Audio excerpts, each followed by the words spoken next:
नमस्कार दोस्तों, आज अपन पढ़ेंगे सिंथेसिस ऑफ मोनोकार्बोक्सिलिक अम्ल।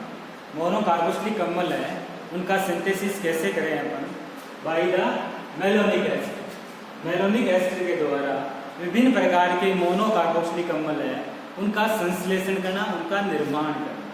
तो अपन सबसे पहले बात करें कि अपन जानते हैं कि मेलोनिक एसिड क्या होता है, CH2 C double bond O C2H5 C double bond O C2H5। यह है मेलोनिक एसिड।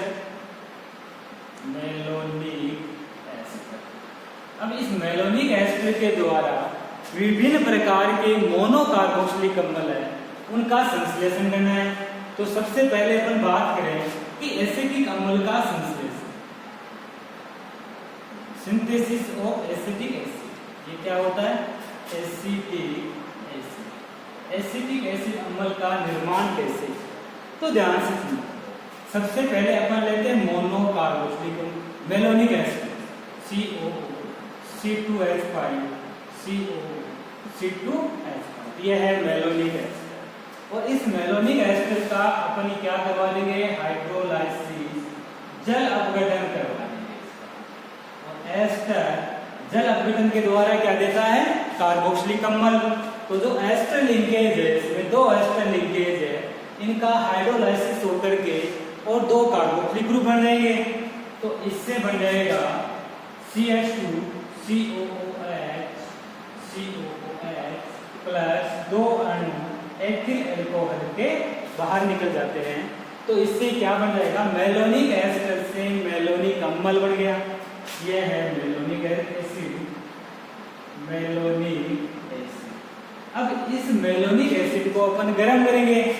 तो जैसे ही मेलोनिक एसिड को गर्म करते हैं, ये है, इसको गर्म करेंगे तो यहाँ से CO2 का अणु अभिक्रिया से बाहर निकल जाएगा और क्या बन जाएगा, एसिटिक अम्ल प्लस CO2। तो इस प्रकार अपन एसिटिक अम्ल का मेलोनिक एस्टर से सिंथेसिस कर सकते हैं। तो मेलोनिक एस्टर से न्यूनतम 2 कार्बन का अम्ल बनता है, जिसको अपन कहते हैं एसिटिक अम्ल। अब अपन बात करें कि मान लो मेलोनिक एस्टर से अपन को बनाना है 3 कार्बन का मोनोकार्बोक्सिलिक अम्ल, जिसको अपन कहते हैं प्रोपियोनिक अम्ल। प्रोपियोनिक अम्ल का निर्माण करना है सेकेंड। प्रोपियोनिक अम्ल का निर्माण।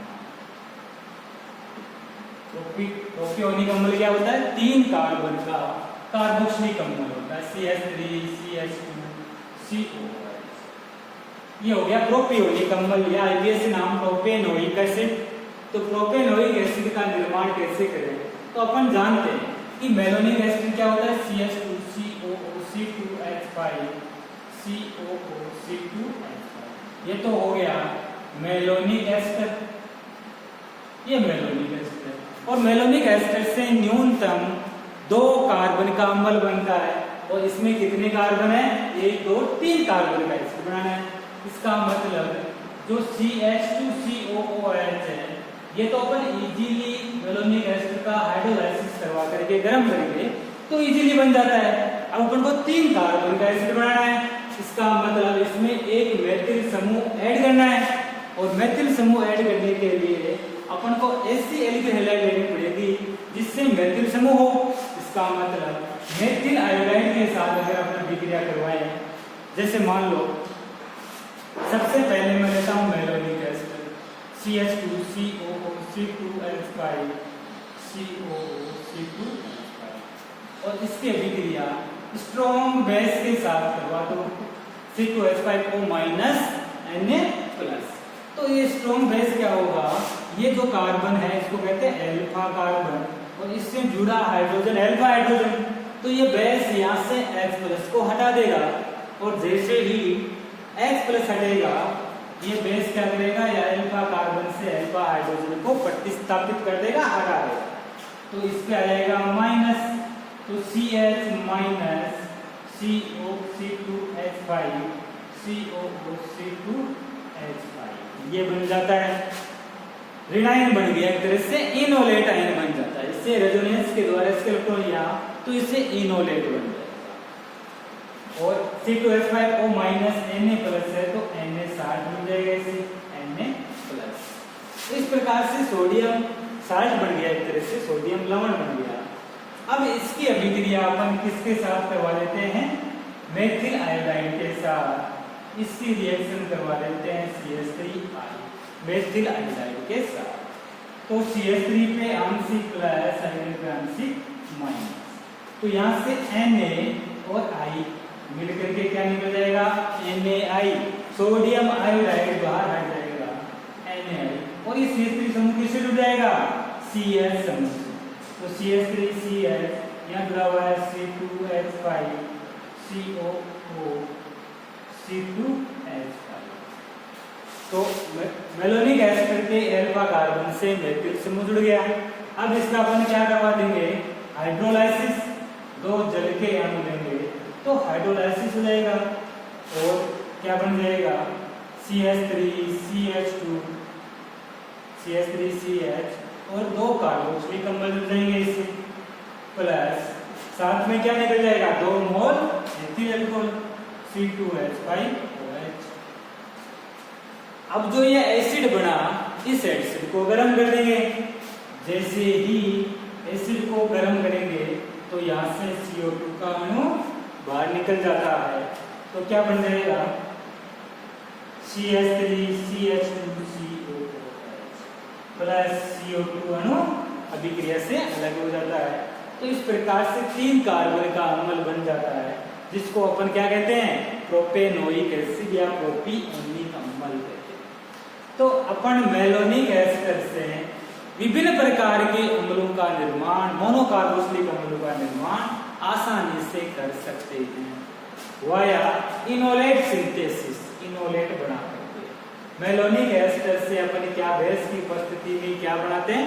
इनोलेट बनाते हैं। फिर इनोलेट की अभिक्रिया एल्किल हैलाइड के साथ करवाते हैं, फिर हाइड्रोलाइसिस करते हैं, फिर गर्म करते हैं, तो मोनोकार्बोक्सिलिक एसिड का निर्माण हो जाता है। ऐसे मान लो 4 कार्बन का अम्ल बनाना है, 4 कार्बन का एसिड होता है ब्यूटेनोइक एसिड। तो ब्यूटेनोइक एसिड मेलोनिक एसिड से कैसे बनाते हैं? तो अपन जानते हैं कि मेलोनिक एस्टर से 4 कार्बन का अम्ल बनाना है, और अपन ये भी जानते हैं कि 2 कार्बन तो मेलोनिक एसिड से रहते हैं, इसका मतलब 2 कार्बन का एल्किल हैलाइड अपन को लेना है। तो सबसे पहले मेलोनिक एस्टर CH2COO C2H5 अपन को क्या बनाना है? Butanoic acid, butanoic acid, butanoic अम्ल का निर्माण करना है। तो अपन ने मेलोनिक एस्टर लिया COO C2H5। सबसे पहले इसकी अभिक्रिया बेस के साथ करवाते हैं, और ये बेस क्या करेगा? ये जो अल्फा कार्बन है यहाँ से एक प्रोटॉन को हटा देगा, तो यहाँ से H प्लस अभिक्रिया से बाहर निकल जाएगा, तो यहाँ जाएगा माइनस चार्ज, तो इससे बन जाएगा CH माइनस COO C2H5, इधर भी COO C2H। इस प्रकार से, और जो Na प्लस है वो इससे जुड़ जाएगा यहाँ पे से, तो इस प्रकार का कंपाउंड बन जाता है। अब जो ये बना CH minus Na plus COO C2H5, इसके अभिक्रिया अपन एथिल आयोडाइड के साथ करवा देंगे, क्योंकि अपन को क्या बनाना है? अपन को 4 कार्बन का एसिड बनाना है, ब्यूटेनोइक एसिड 4 कार्बन का एसिड बनाना है। तो 2 कार्बन तो मेलोनिक एसिड से आ जाएंगे, 2 कार्बन का एल्किल ले लिया आपने। अब ये क्या करेगा? NaI सोडियम आयोडाइड अभिक्रिया से बाहर निकल जाएगा, तो ये एथिल समूह इस कार्बन से जुड़ जाएगा, तो क्या बन जाएगा? CH, यहाँ जुड़ गया C2H5, और इससे जुड़ा हुआ है COO C2H5 COO C2H5। अब इसका अपन क्या कर देंगे? हाइड्रोलाइसिस, जल अपघटन करवा दो, 2 जल के अणु, तो एस्टर 2 लेंगे, जो दोनों का हाइड्रोलाइसिस हो जाएगा, और एस्टर जल अपघटन के द्वारा क्या देते हैं, कार्बोक्सिलिक अम्ल और अल्कोहल। तो इससे बन जाएगा C2H5CH कार्बोक्सिलिक अम्ल प्लस 2 एथेनॉल अणु बाहर निकलेंगे। अब जो ये कार्बोक्सिलिक अम्ल बना ये है डाई कार्बोक्सिलिक एसिड, 2 कार्बोक्सिलिक समूह है, तो ये हो गया डाई कार्बोक्सिलिक डाई कार्बोक्सिलिक। अपन को बनाना है मोनो कार्बोक्सिलिक एसिड, तो अपन क्या करेंगे, इसको गर्म कर देंगे। तो यहाँ से क्या निकल जाएगा, CO2 का अणु अभिक्रिया से बाहर निकल जाएगा, तो क्या बच जाएगा CH3 CH2 CH2CO। तो 4 कार्बन का एसिड बन जाएगा, जिसको कहते हैं ब्यूटेनोइक एसिड। तो ब्यूटेनोइक अम्ल का निर्माण हो जाता है। ऐसे ही 5 कार्बन का एसिड, जिसको वैलेरिक एसिड कहते हैं। तो वैलेरिक एसिड का निर्माण भी अपन 4 कार्बन का, मान लो 5 कार्बन का एसिड बनाना है, तो अपन को जो एल्किल हैलाइड लेते हैं वो 3 कार्बन का लेंगे, क्योंकि 2 कार्बन तो मेलोनिक एसिड से आ जाते हैं, और जितने बनाने हैं उतने अपन एल्किल कार्बन का एल्किल हैलाइड यूज करते हैं, तो वो कार्बोक्सिलिक एसिड सेम प्रोसेस से इजीली बन जाता है। तो सिंपल अभिक्रिया है।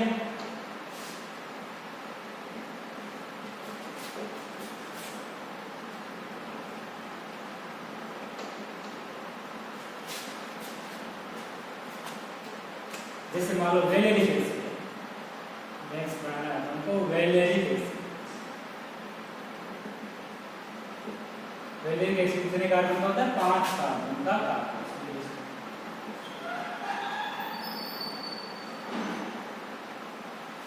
ये 5 कार्बन का कार्बोक्सिलिक एसिड, इसको पेंटेनोइक एसिड भी कहते हैं अपन। इसका निर्माण करना है मेलोनिक एस्टर से वाया इनोलेट के थ्रू।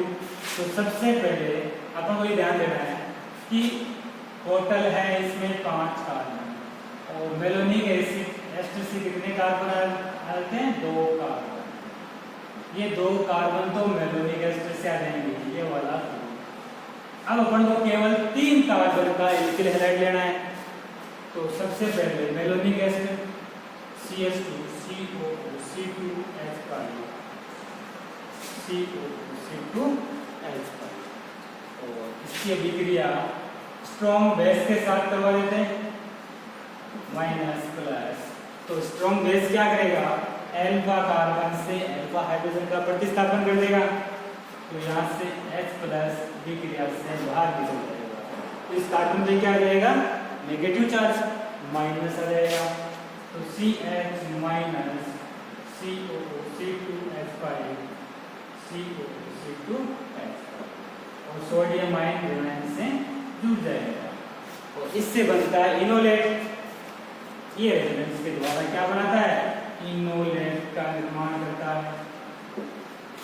अब अपन को बनाना है 5 कार्बन का एसिड, तो अब इसकी अभिक्रिया CH minus Na plus COO C2H5 COO C2, इसकी अभिक्रिया 3 कार्बन के हैलाइड के साथ करवा देंगे। जैसे मान लो N प्रोपिल आयोडाइड के साथ, तो ये N प्रोपिल आयोडाइड, इस पे माइनस प्लस पे माइनस, तो जो CH2 प्लस है वो जुड़ जाएगा CH माइनस से, तो क्या प्रोडक्ट बन जाएगा CH3 CH2 CH2 CH, इससे 2 लिंकेज जुड़ी हुई है, COO C2, और NaI के साथ मिलकर सोडियम आयोडाइड बना देगा। अब अपन इसका हाइड्रोलाइसिस करवा देते हैं। एस्टर के हाइड्रोलाइसिस से पता ही आपको क्या बनता है, कार्बोक्सिलिक अम्ल और अल्कोहल का निर्माण होता है। तो इससे बन जाएगा di carboxylic acid CH COOH plus साथ में 2 एथेनॉल के अणु अभिक्रिया से बाहर हो जाते हैं। अब जो डाई कार्बोक्सिलिक अम्ल बना, अपन को बनाना है मोनो कार्बोक्सिलिक अम्ल। तो मोनो बनाने के लिए इस डाई कार्बोक्सिलिक अम्ल को क्या करेंगे, इसको गर्म कर देते हैं और जैसे ही इसको गर्म करेंगे तो यहाँ से क्या बाहर निकल जाएगी, CO2 गैस अभिक्रिया से बाहर हो जाएगी। तो जैसे CO2 गैस निकलेगी क्या बन जाएगा, 5 कार्बन का acid CH3 CH2 CH2 CH2 CO, जिसको कहते हैं वैलेरिक एसिड या पेंटेनोइक अम्ल। तो इस प्रकार अपन मोनोकार्बोक्सिलिक एसिड का निर्माण मेलोनिक एस्टर से इजीली कर सकते हैं। तो ये तो सिंपल प्रोसेस हुआ, इससे साधारण प्रोसेस। नेक्स्ट पढ़ेंगे नेक्स्ट वीडियो में। Thank you. 15 हो गई क्या?